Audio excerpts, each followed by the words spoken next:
Good morning. My name is David Corey. That is good morning or good afternoon, depending on where you are in the world today. My name is David Corey, and I'm with the Emotional Intelligence Training Company, and I'm here to talk to you about the top 10 reasons to use the EQi 2.0 and the EQ 360 2.0, two world-leading tools to measure emotional intelligence. I thought we'd start by taking a look at where emotional intelligence comes from in the first place. This is our brief history of emotional intelligence, beginning with cave dwellers. If we think about prehistoric human beings, whether we lived in caves or exactly where we lived, an interesting thing looking at cave dwellers or prehistoric human beings is the idea that emotion predates cognition. We know this from fossilized remains of human brains and looking at the parts of the brain that is responsible for emotion versus the part of the brain that is responsible for cognition. What does this mean? Well, what it means is that our ability to experience emotions and process emotional information was critical for our very survival. And then later on, we developed the ability to use logic and reason. And if you think about the fight or flight response, this is probably one of the earliest examples of how emotions and our cognitive, our emotional brain helped us to survive. Some of our first writing about emotional intelligence occurs around 300 BC when Aristotle wrote, "To be angry is easy, but to be angry with the right person, at the right time, for the right reason, and the right amount, this is hard." And what he was talking about was appropriate emotional expression. In the 20th century, we have many psychologists who, beginning with Edward Thorndike, who talked about this idea of social intelligence.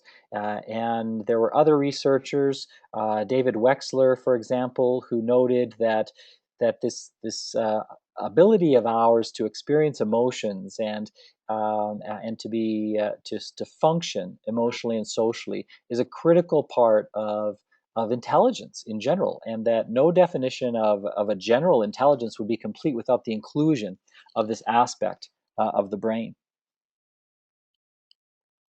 In 1985, Dr. Reuven Bar-On began investigating what he called EQ. He actually started a little bit earlier in 1981. He began his PhD thesis. In 1985, he coined the term EQ, emotional quotient. And what he was interested in and the focus of his study was emotional and social functioning. And he was interested in developing a way of measuring emotional intelligence according to one's EQ. He didn't call it emotional intelligence at the time, that came later, but at the time, his research interest was emotional and social functioning. In 1990, John Mayer and Peter Salovey coined the term emotional intelligence in a peer reviewed academic journal article for the first time. They get credit with coining the term. There are others, if you look carefully at the literature, there are others throughout history who have used the term emotional intelligence in various ways. One of them being a fellow named Luhner in a German article in 1966, I believe it was. And then later on, it was the subject of another fellow's doctoral dissertation. Um, uh, so, so people have used the term emotional intelligence, but Mayer and Salovey, because of their status in the academic world and their affiliation with the universities involved, they get the generally get the credit for coining the term emotional intelligence. In 1995, as many people know, Dr. Daniel Goleman popularized the term emotional intelligence with his now famous book called Emotional Intelligence: Why It Can Matter More Than IQ. That sold all over the world. It got the term EQ on the front cover of Time magazine, and Daniel Goleman largely gets associated with the concept of emotional intelligence. Daniel Goleman later partnered with the Hay Group, and they published a measure of emotional intelligence, which was a leadership 360 that they had used previously for the study of leadership, and simply edited that and updated that to um, measure emotional intelligence. In 1997, Multi Health Systems, which is the largest psychometric publisher in Canada, published the EQi, the Emotional Quotient Inventory, the first scientifically validated measure for emotional intelligence. In 2003, Multi Health Systems published the EQ360, and then in 2011, Multi Health Systems updated both tools, both the EQi and the EQ360, to create the 2.0 versions of both tools. And we're going to talk a little bit more about those tools shortly. First, let's look at what is a widely accepted definition of emotional intelligence.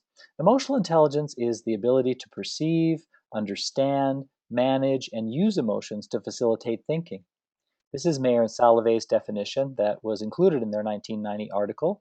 And when we look at this and we think about the definition, this is largely about the ability of the brain and how the brain processes emotions and emotional information, which is a very important understanding that the brain processes emotions and emotional information.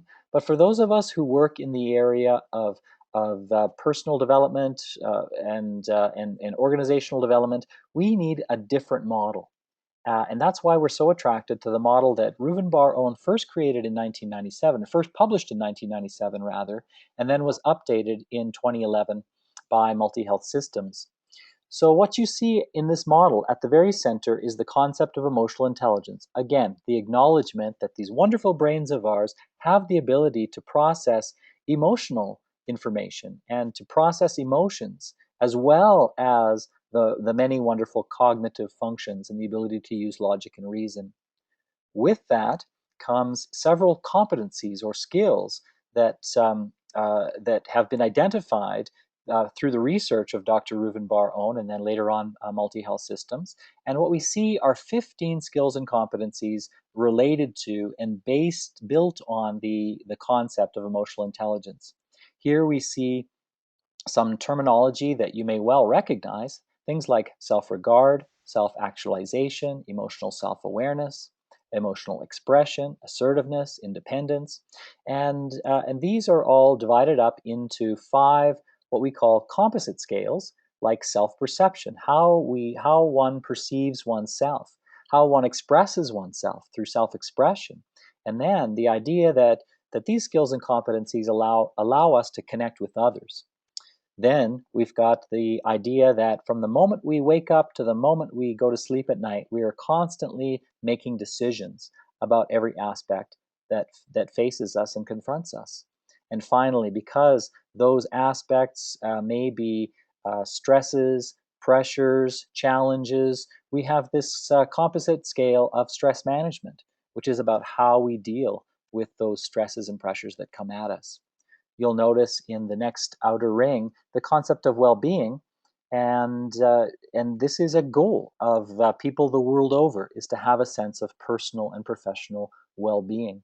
And then we've got the term emotional and social functioning, which again was Reuven Bar-On's original research interest, and what this is really all about is functioning emotionally and socially. And then we've got the word performance. And the word performance is there because of the research that demonstrates that EQ, according to this model, is highly correlated with workplace performance.